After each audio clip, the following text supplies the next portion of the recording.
Hello fellow creatives, my name is Johnny van Bergen and I'm a professional filmmaker and colorist based in the Netherlands. Today I'm going to show you how I use Dehancer on a day-to-day basis.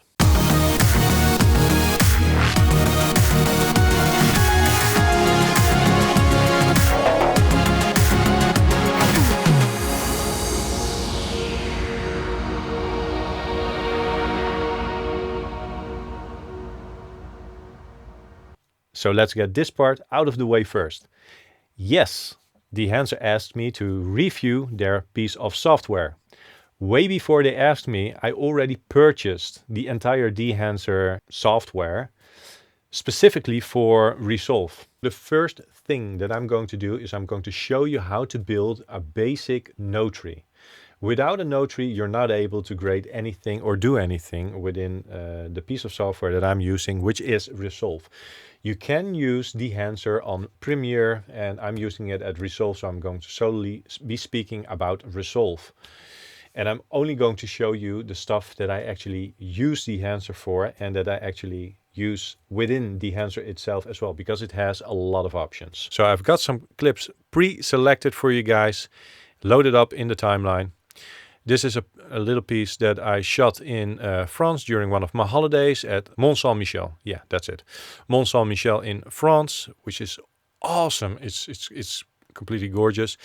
These are two clips that I shot in Curacao on the Caribbean islands for a documentary. This is exactly the same thing, but also on Curacao. But this one I shot purely for myself. Here we are in Austria, shot with a DJI Mavic 3 Cine drone. A very nice shot as well. This one is shot for a client who works in the funeral branch. The last one has been sent in to me by a new company that I work with. The company is called Omnivid and they actually started shooting films. I'm really thankful to John, the DP of this piece, to be able to actually use this footage and to show you guys what I do with a piece of clip like this. Okay, so let's get started. Enough. We're going to the color page. Let's hit Option S on the MacBook or Alt S on the if you're on a PC. We're going to start out with couple of nodes, and let's start out with the CST in. Let's call the next one white balance, WB. After that one, node label, we call it exposure, EXP.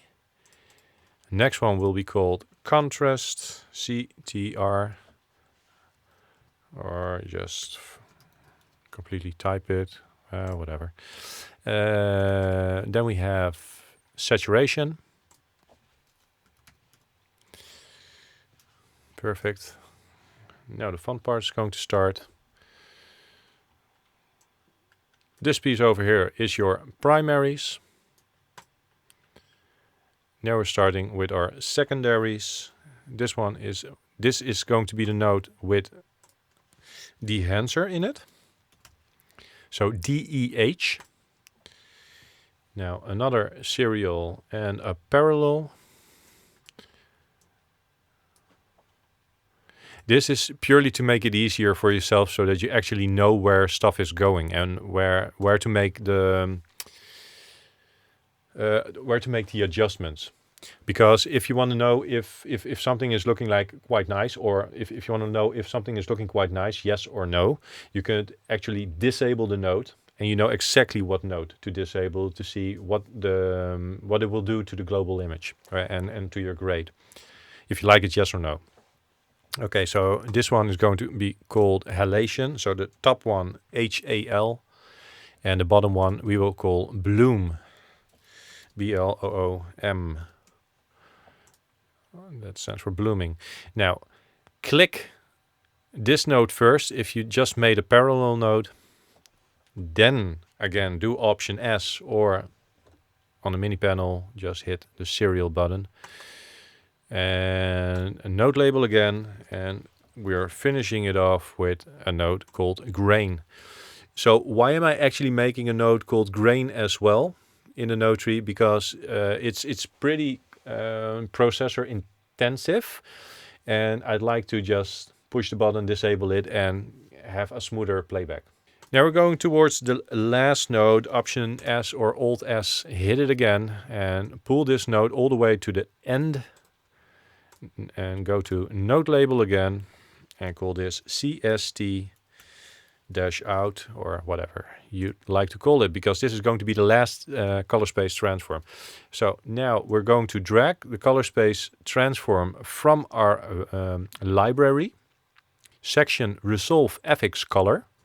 You drag it into the CST out, go back to library, color space transform, drag it into the starting node, node number 1, CST in, and then you click your first CST. Now the input color space for this clip has been shot on the Sony, and I shot it in Sony S-Gamut 3 on S-Log 3. Where are you? Sony S-Log 3. Thank you very much. And we are going to convert it to DaVinci Wide Gamut and DaVinci Intermediate. There you go. So the working color space is going to be DaVinci Wide Gamut and DaVinci Intermediate. Now we're going to the CST out, so we're going to node number 11. Input color space is going to be the color space that we just transformed into. DaVinci, where are you? DaVinci Wide Gamut, DaVinci Intermediate. There you go. And we're going out into Rec 709 and 2.4 gamma. There you go. Gamma 2.4 is because it's a digital for digital devices and to go on internet like YouTube. We are now ready to actually start the color balance. So the first thing that you do when you have a clip, before you're able to work and to adjust all those sliders within Dehancer, you need to do the primaries first. You got to be sure that you have a technical correct image to start with. So you're checking your waveform, you're checking your parades, you're checking your vector scope, and then you start with Dehancer. Before I start with the white balance, the exposure part, etc., I always drag in Dehancer to the node of Dehancer. But I disable everything first. So I hit disable all tools. I go to quality, normal, fast, high, and slow. I go to output and I place it just about in the middle. Then I hit the rollouts again. Now this is a little piece of advice, because now we have a clean slate for Dehancer. Now push that option button again. Go to the rollout fencer. Just click it one time and again. And now it collapses all the way to the top. So everything is neatly closed and you're able to start completely fresh. Now open up the top one and change this one to DaVinci Wide Gamut Intermediate, because this is the source material that we are working with within this node of Dehancer. So now it actually knows what to expect from the footage, from the clip. Now you're able to start.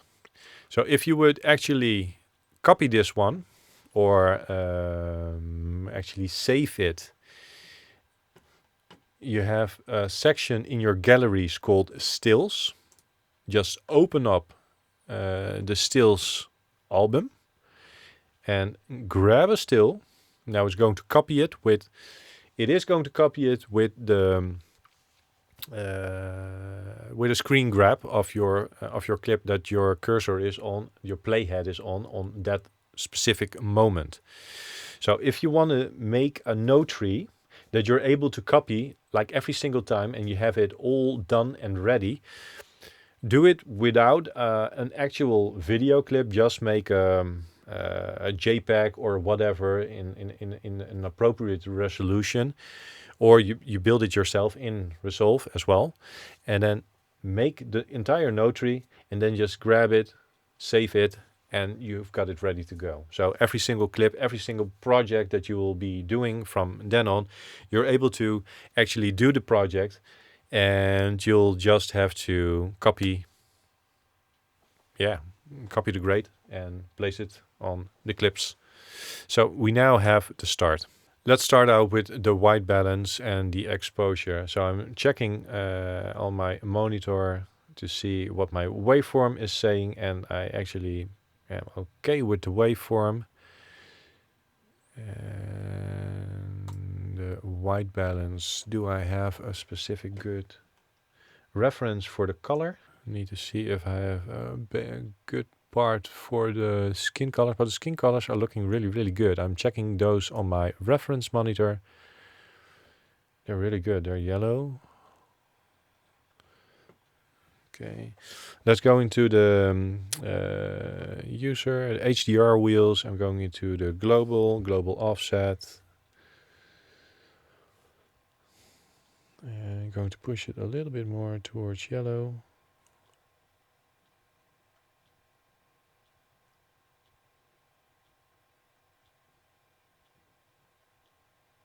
So I'm now checking. I'm eyeballing actually the colors, and this is good. This is very, very good. Okay, let's get the exposure in. So the exposure I'm going to do at the global wheels as well. I'm going to just pull the exposure down a little bit, because the way it was just a little. It was over here. It's just a little bit too high for my liking. Just about there. This is very nice. Okay, we're going over to our next node, which is contrast. I'm going into the primaries. Again, I'm using offset, and I'm going to pull it down on the mini panel and get a bit of contrast in there. So contrast is nothing more than the big fight between light and dark.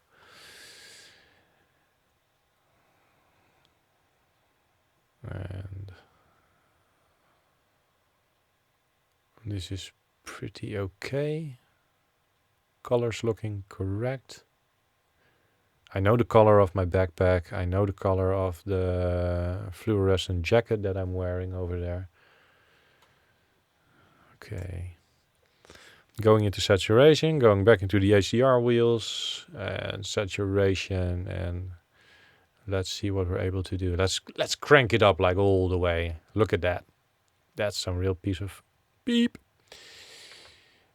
Get it off. Now the thing that I do is, you're not able to know exactly what the best value would be without, like really cranking it up first. So you go all the way to the top, and then you just start pulling it down, pulling it down, pulling it down, pulling it down, until the moment you're like, okay, it should be about here, and it should actually be about here. Okay, so now you're able to disable the node. So I'm checking the grass, I'm checking the shoes, the shoe color, the backpack color, and what I actually do not want and what I do want. So yeah, that's it. That's it. Okay, so what we've done now is we have done our primaries first. So we did our white balance, we did our exposure, we did our contrast, we did our saturation. And this is the point where you can actually start playing with the clip. So now we are at the point where we can start playing with Dehancer and start grading. We already placed everything that we needed to have in our Nodetree.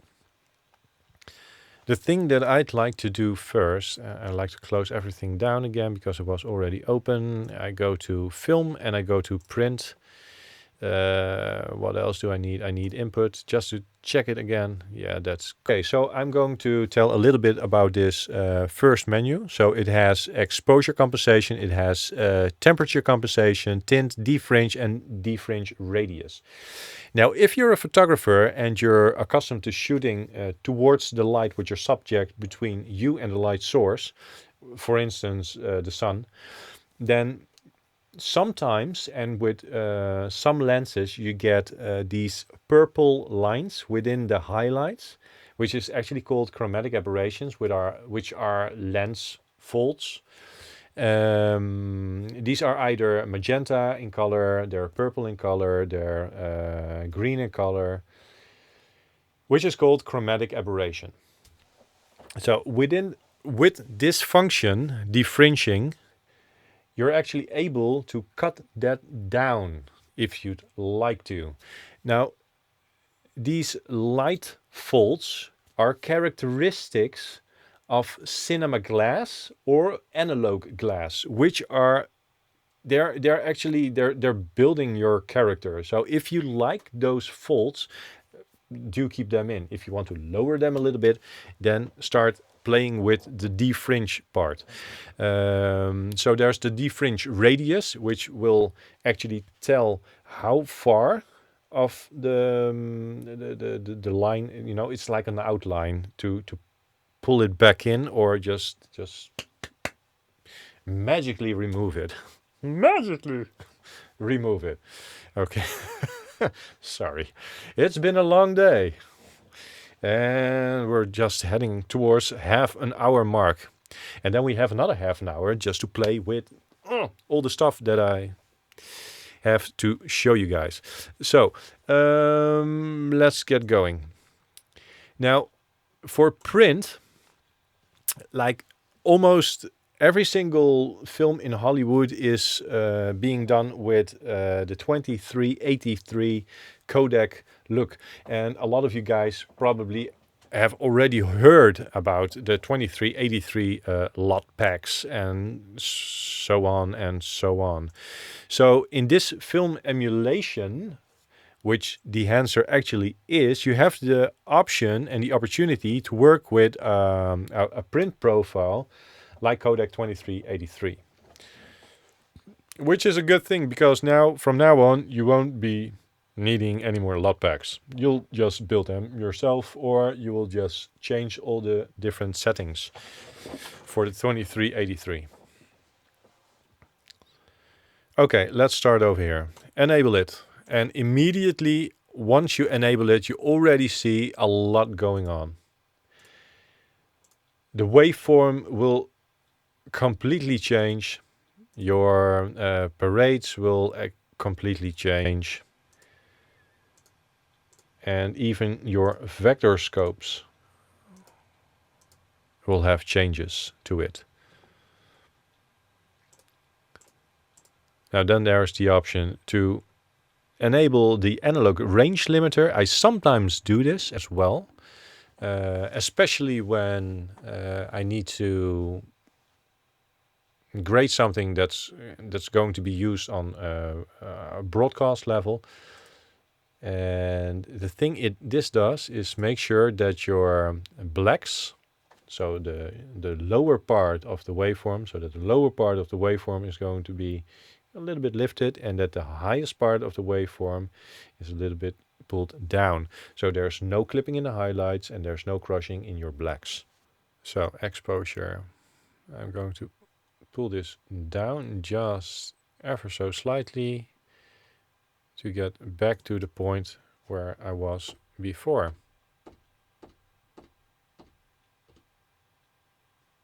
So this is disabled, and this is enabled, disabled, enabled. So it's still a lot higher.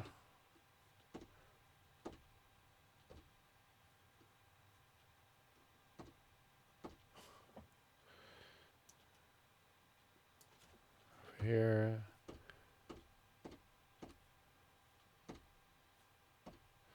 So the thing that I'm searching for is that the waveform, that the top layer of the waveform is going to stay in about the same range, that it's not going to go up or down anymore. So the entire waveform, like the middle section and the lower part, that is still moving. So I will go into my shadows and make a small adjustment in the exposure. And I'm not going to go too deep within this. If you guys like me to go deeper with the possibilities and the options, let me know in the comment section, and then I'll dive deeper within the specific grades and adjustments that I would make myself. But otherwise, it's just going to take too long, and I want to show you different stuff. So we now have the print profile selected. Let's go to the film developer, and this is to the film. This is actually where it starts to change a lot of things. It's a nice filter you're actually dropping on there. Those aren't filters. Those are scientific emulations, how the film would react. So how our image would react if it would be shot on film. So we're not talking about filters. We're talking about a little bit more than just calling it a filter. That would be really, really downgrading a fantastic piece of software that Dehancer is. Now, I really enjoy the Codec Vision 350D profile, so the film, the negative stock. And oh, my belly is really, really rumbling. Should have eaten a little bit more. And the thing that I'm doing now is I'm pushing and pulling. And I'm taking a look where I really like the image, the colors to be. And I like it around here, so it's not that crazy. Exposure, compensation, temperature. Temperature, do I want to change the temperature? Do I want to make it slightly more bluish or warmer? Gives a little bit more warmth, a little bit. Just a tad. Okay. Going into film developer, enable. Do I want a color boost? A little bit, because I'd like that neon jacket to be just a little bit more. I think it's a little bit whitish right now. Not too much, but just ever so slightly. So if I disable it, enable it, it's just really, really... I'm not even sure that you guys will notice this on YouTube. But it's there. Okay, contrast boost. And bring it down, down, down, down, down, down, down. Up, up, up, up, up. Down, down, down, down. So always be careful. If you're boosting your contrast and you go all the way up and you think, yeah, now I'm noticing the contrast boost, then you're like way too far. Look at the castle, it looks crap.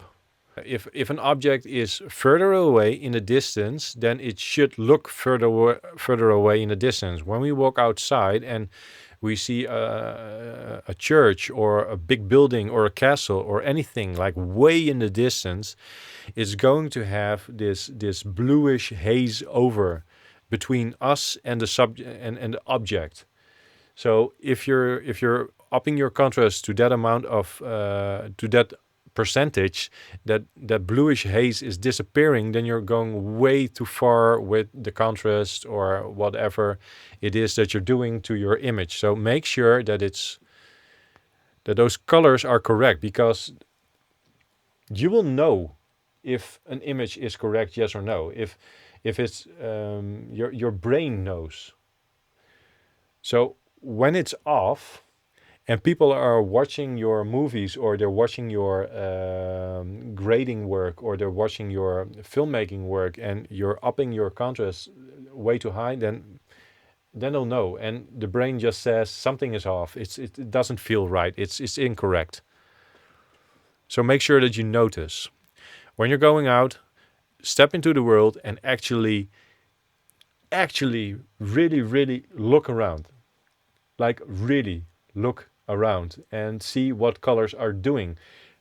When you're driving your car, look all the way in the distance. What are those colors doing? Like really next to you? What's the contrast doing? Really next to you, close to you, like within the 20-meter yards, or like within the 20 meters, or like 40 yards or something, and then all the way in the distance, like over 100 yards or over 100 meters. What's happening? What's happening with contrast? Because it's going to fade. The contrast isn't going to be that prominent anymore in the image. It's going to fade away. So make sure that it still fades away when you're doing your color grading work. Okay, so next, halation, Dehancer, and drop it like it's hot. Don't forget, all the way down, and disable all tools. And now we're not going to change the total impact. No, it's going to stay the same. Hit the options, collapse everything, go to halation, open it, enable, pull it all the way back, and then just go like 0.6%. And now if you up it and you have your mask enabled, you will see an outline and you will see something happening. Now mask off again and disable, enable, disable, enable. You will see the colors are going to shift. It's going to get an orange glow over the entire image. That's just a bit too much for me. So I'm going to pull it back and it's still there. Pull it back. Super 35. Normally I go at 65 millimeters, 70. And check it again. Yeah, that's nice. It's quite nice. Bloom. Same thing. Drop it like it's hot. Options, normal, fast, high, slow, and disable all tools. Output, keep it at 100. Did I do that over here as well? Normal, fast, no, high, slow. Bloom, high, slow. Halation, nope. This was bloom. Enable it. 65, 70.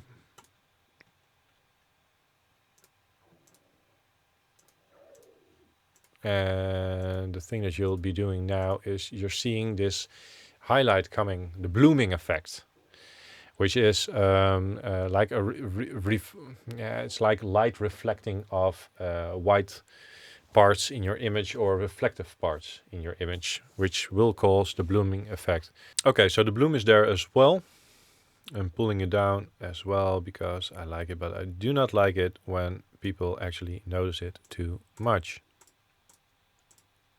I just want it to be barely there. If I want it at all, actually, because you might not like this look at all. Then just don't place it. Next node, grain. So you can either use the grain that is in the library of DaVinci itself, or you use the grain that is within Dehancer. Again, like with all the other ones, disable all tools. Normal, fast would be high and slow. The total impact, I'll pull this down again back to like 50%. And close, close, and then we're going to search for halation because film grain is right on top of it. Hit the enable, and the moment you enable it, wow. Johnny, why would you ever want to enable noise within your image? It's a film emulation tool. Film emulation means that there's noise within your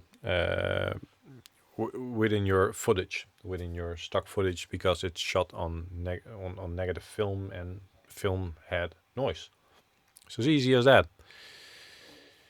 So you have organic noise, then you have digital noise. Yeah, I pretty much like this film grain that Dehancer has and offers, and I actually use it a lot as well. So if you pull it all the way down to like 3 or yeah, normally I'm like within 1.5 and 4%. And it does have a couple of upsides to actually use the grain, because if you're uploading to YouTube and it's a bit of a dark scene, the thing that YouTube does is it has a big compression that's going over your video. And now if it's not seeing anything happening within the dark patches of your shots, then it's going to fill in whatever it wants to fill in itself. So it's going to have those crazy ass blocks going in there, either banding or artifacts that show up in your video or in your film, which is nasty. Now, if you have grain in your shadow, it's going to fight against the compression of YouTube, not knowing that there's anything in there, because it's seeing something in there. It's seeing grain. It's seeing an organic feel of noise. And if it's nice noise, then it's going to help you tell a story. Because what it actually going to help you with within telling the story is, if you do want to have a little bit of a vintage vibe going into your video, then it actually helps having a little bit of grain. And on that note, we are at the end of the first part, which is building your basic node tree, building a part within your node tree for Dehancer, using Dehancer, and going through a couple of those different settings. Now, we have more settings within Dehancer, like way more settings within Dehancer, so we're going to watch those settings within our next clip.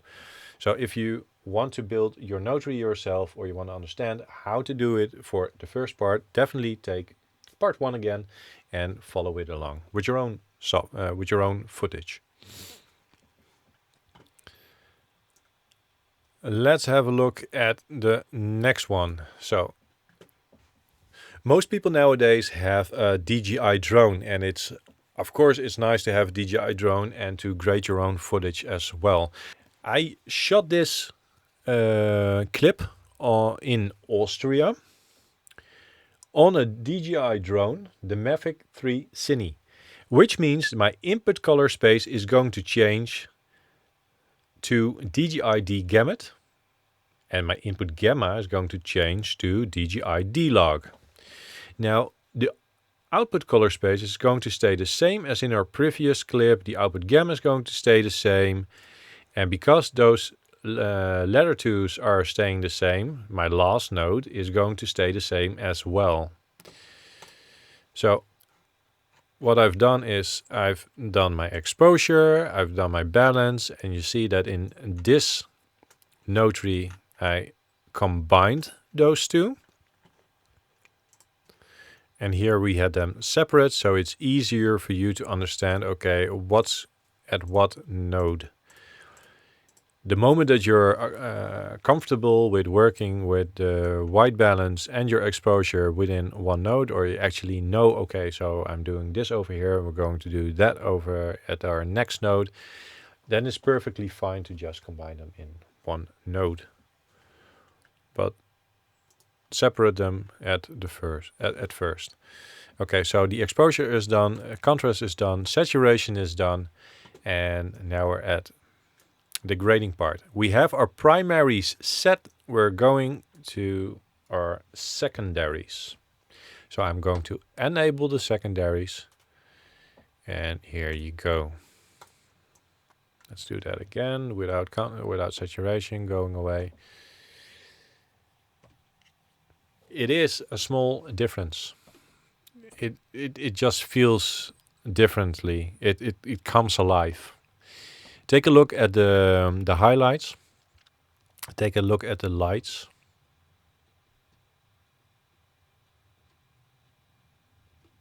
Take a look at the roll off of the lights, of the highlights.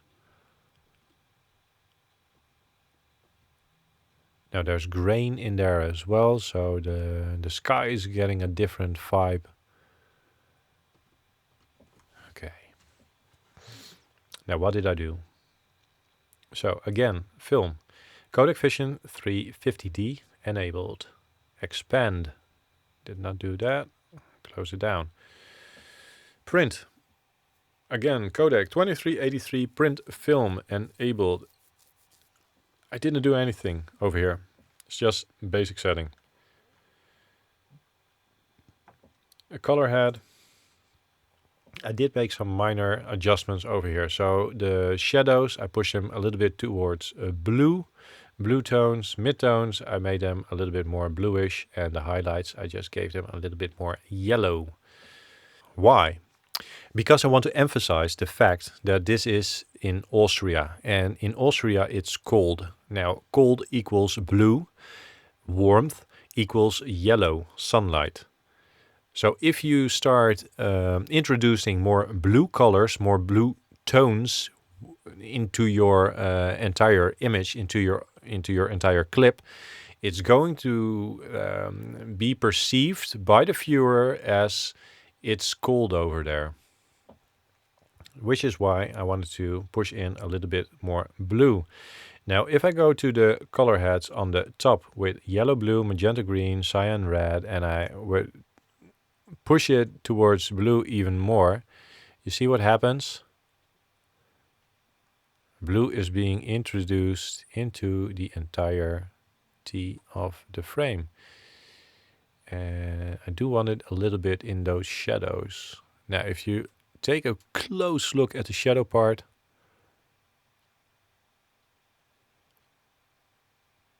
there we go, just around this one, 2.4, 2.8, which is quite nice. Just a little bit. Perfect. Halation and bloom. So I do want a little bit of bloom in there, which is already there. And if I tone it back, it's just there in the highlights, and in all those spots that have snow, it's in there. And the halation, yeah, there's definitely halation going in there.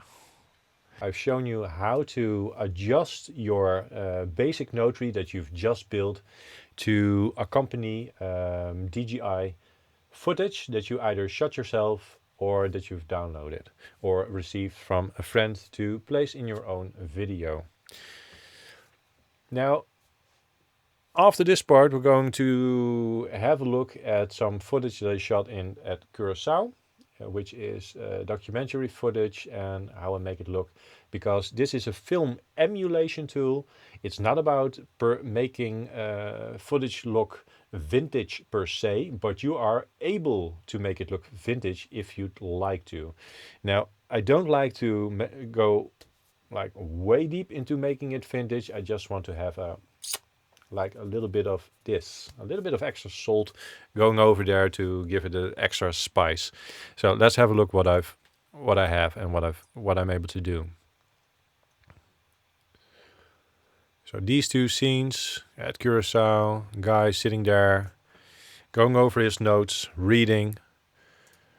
And if we disable this first and get this back on again. So this is the primaries. Again, balance and exposure, white balance and exposure, which is my first node, which I took a close look on my waveform to make sure that my highlights weren't clipping, that my blacks weren't being crushed. Then I went over to the contrast, added a nice amount of contrast in that image to make sure that those colors would be popping up again. After contrast, of course, sorry guys. After contrast, of course, saturation. I wanted to have that pop in the colors. The primaries is where we are now. I'm enabling our secondaries. And perfect. Codec, Vision 3, 250D, Codec 2383, it's all there. And it has a little bit more of a vintage vibe going on right now. If you take a closer look on his white shirt, he's sitting a bit in the shadow. Are you noticing this bluish tint? It's because I introduced some blue into those shadows. I used the, you can either use your HDR wheels, go to your shadow section, and then just take your mouse and drag this cursor a little bit more to the blue part, or you could go to color head and introduce blue into the shadows, like so. This is like going way overboard. And over there. What else is possible? No, those are the options. So it just has a little bit more bluish tint. And this is also an effect that comes along with a film profile, such as Codec Vision 3 250D and the 2383. It has its own color science, so it will have its own unique look to it. So the moment you are going to place it on top of your stock footage, is going to look different, and it's going to do something with your colors, because the color science is completely different, which is logic. And at that point, it just it only matters what it is you want to do with that piece of footage. Do you want it to be more, do you want to add warmth, or do you want it to be even cooler? Do you want to add a little bit more light into the shadows? Do you need to lift the blacks, for instance? So at that moment you could expand. Do you want to lift it? Okay, so we're lifting those blacks up. Perfect. And white. You want to expand that one as well, or do you just want to tone it down a little bit? What's necessary? Let's tone it down just a little bit. Just about here. And again, this was for a documentary. So if you're shooting for a documentary, make sure that it still looks real. You can't overdo it. And this is with the Dehancer on and off, which is really, really nice. Looks good.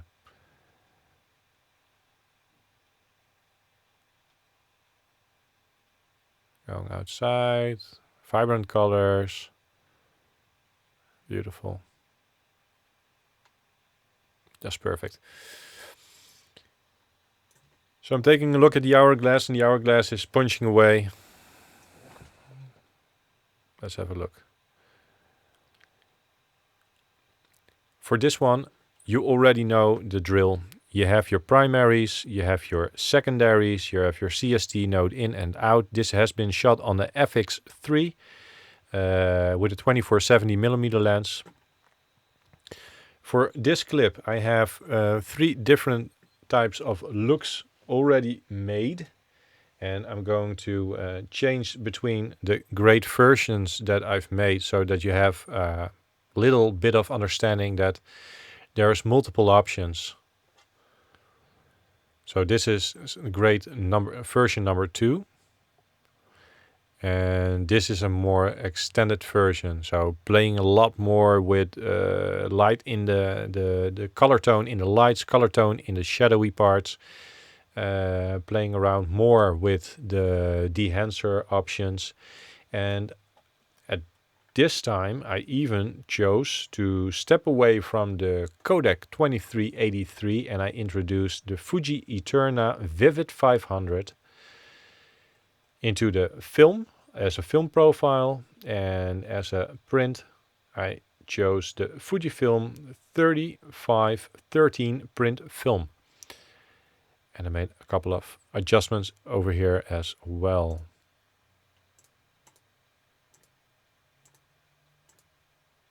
And as you can see, those three versions are incredibly different. They all have their distinct looks. It's either taste or it's what's helping the story. And the story is always leading. So you should take a look at what is the story that you're conveying. What do you want the viewer to perceive or feel? What emotion do you want them to actually feel? That's where your colors should be going. Okay. So this is about me showing you what is possible with the different versions that you're able to make purely with Dehancer. So these differences are only being done in the secondaries, in the Dehancer tab itself. If you want to know more about this part, let me know in the comment section. Just ask me. Okay, so this one we had as well. So we are going to the next part. So this is a clip that I made for a client of mine within the Utrecht area in the town called Veenendaal where I live. This is for Rijksen Uitvaartzorg. So this is digital. This is going into a completely different look. Now this is telling a story.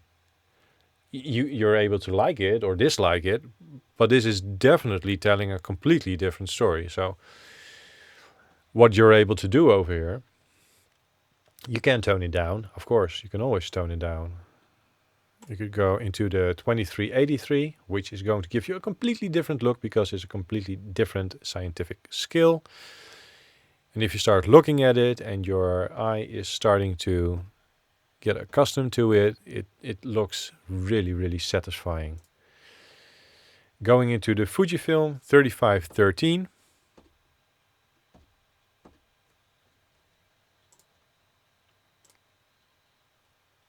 Going into Cineon film log. I never use Cineon film log. Linear I do use sometimes. But like I said, most of the times it's the 2383 for me. But in this case, which was it? Yeah, this one. I really enjoy the linear one. Tone it down just a little bit. Get that exposure a little bit down with the highlights as well, because those highlights are not clipping yet, but they're close to clipping. Normally I would have a different row in here as well for of nodes to specifically target the highlights, which I'm able to do here as well. Film compression, impact, the white point. Take a look at and the white point specifically. Am I still enabled? Yes, I am.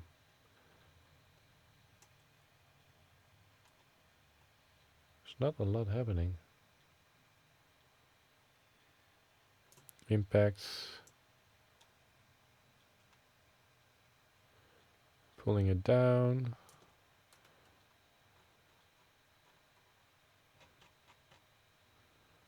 Expand, black point, white point. This is what I was searching for this one. So in the expand, if you slide it all the way to the left, it's going to be highlighted. And I want my highlights, but just there, and I don't want them to clip. My black point, which I can let go a little bit lower, which is going to give me more of a contrasty look in my image. Are we already there? No, we're not there yet. We're at the hour mark, which is right. Nice. Okay, shadow tones. Let's introduce a little bit of blue in there, so I enable it. Not too much.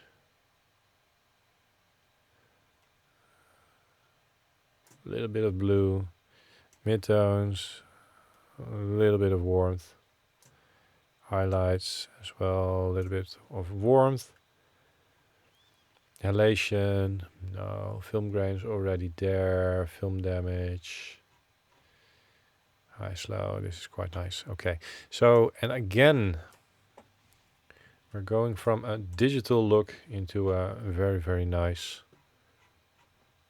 specific look. Is my grain on in here? Film halation, grain. It's on. Okay, so that's why. I just wanted to say, I think it's a little bit too much. Yes, normally you should do this at the other node, but for speed's sake,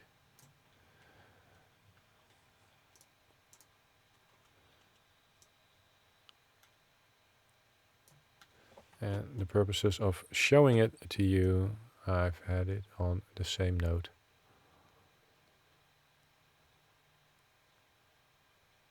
So this actually looks like it's been shot on a completely different camera, not a standard digital camera like an FX3. It has a completely different feel to the image.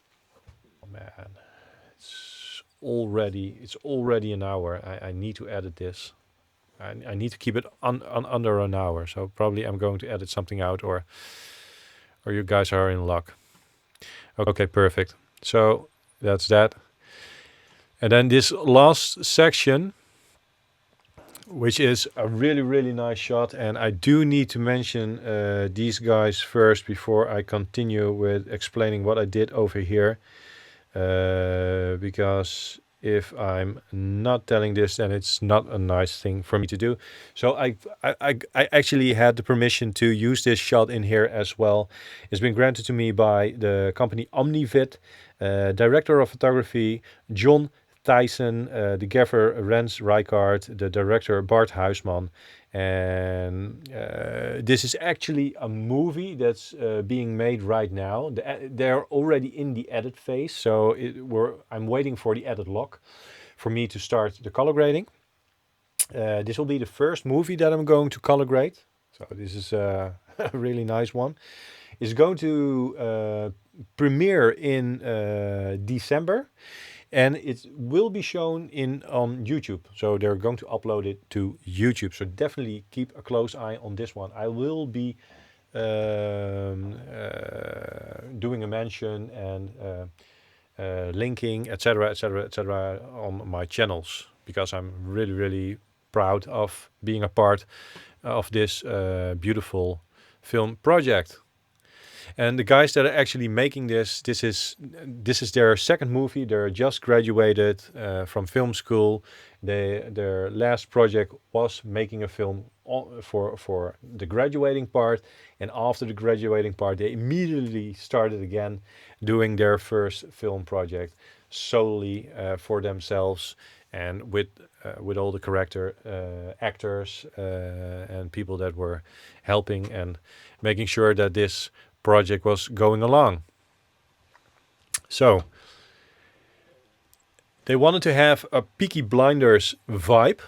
The name of the movie is in Dutch Niks gezien, which is actually I didn't see anything. Nothing to see here, people. This is a grade that I made in 8 minutes in our sit down. I was busy with this grade for a lot longer, because I made masks on the right side, on the left side, for the glow that's coming behind the character. There was so much more going on. So during the intro, you've already seen a couple of those shots that I did during that day that were graded with a lot more time. So this is only 8 minutes. So in 8 minutes time, I'm able to get it from a balanced image like this towards this. And yeah, like I said before, Dehancer, it's awesome. It's just awesome. Okay, so this wraps it up for about now, about all the things that you're able to do with the coloring in Dehancer. And this gets us back towards the start, which means that there's only one thing left to do for now. And Dehancer isn't only able to give you nice effects and nice stuff in Resolve, but you're able to do a lot as well in, for instance, Lightroom, because for your photo editing, it's a perfect tool as well. So for instance, you took your family photos or your vacation, your holiday photos, and you want to have them look a little bit different. You want to have a nice new photo album. Go all the way up to photo, go to editing, editing in Dehancer Lightroom plugin, and this is exactly the same in Lightroom as it is in Photoshop. There's no real differences. Edit the elements with a copy with all the Lightroom adjustments. Yes, edit. Dehancer, there you go.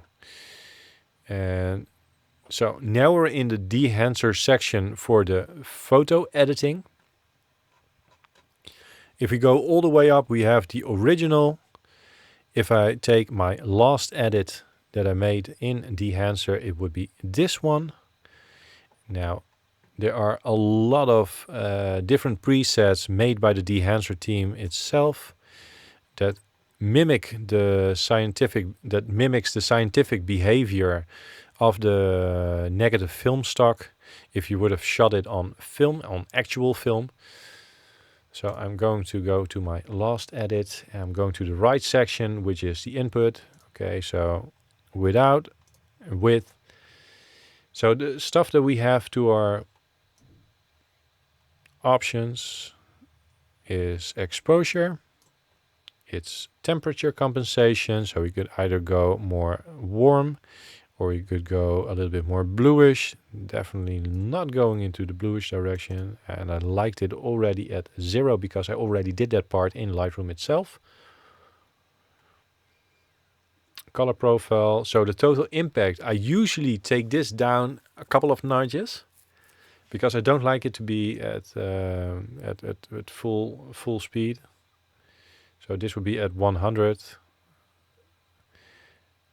And I like it to be close like to 85%. Usually I take a look at those colors as well. I want it to be a little bit more extended so that I know there's enough going on in the entire image. Yeah, color heads. So you're able to do the shadow tones like I said before. You could just push in a little bit of blue into the shadows or a little bit of yellow. If you're going to push in a little bit more of yellow, you're going definitely more towards that vintage look. So to my liking, I would go right in between. Oh, that's 0 actually.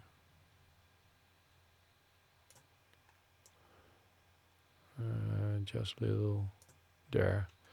And the midtones, I'm going to give that a little bit of a yellowish look. Not too much, just about. And then there's the film grain. So this is all about, you know, what it is you actually like. This is exactly the same as we've been doing in Resolve. Either you do it on moving images or you do it at a stock for a photo. It's the same. Film is nothing more than a bunch of moving photographs. So just to mention this option is here for your telephone as well. Yeah, so it actually gives you all the options as well for all your photographs that you have in your telephone, which is yeah. It's actually crazy that you're able to do so many things and edit your pictures like this easy with a piece of software that's always coming along with you when you're abroad or when you're on holiday, or whether you're here with your family having a stroll through the center of town and you're shooting a couple of pictures. You want to edit them immediately, place them on your on Instagram or on another social platform, it's possible, and you have everything that you need to finish those photographs with some nice edits as well, with some nice function. It has some nice functionality and toning in it. Definitely the pushing, the pulling, and the tint in the shadow parts. I enjoy that most because those basic things that you're able to do, like exposure, tonal contrast, temperature, push pull, total output. This is something that I would use. Would I immediately go into the advanced section of the Dehancer app for the telephone? Not that much, because in that case I would take the photos with my photo camera, Sony a7 IV, and I would edit them in Lightroom or in Photoshop. So I wouldn't do that on the telephone. But like those basic things, yeah, that I do like. And like that, everything has come to an end. I would like to thank you for your time and the fact that you have taken a moment to actually watch me grade and explain what it is about the Nodetree, what it is, what's so special about Dehancer, and how I use it on my daily projects. If you do have any questions left, please feel free to leave them below in the comment section and I'll get back to them. Thank you so much. Stay creative, stay colorful. Till next time.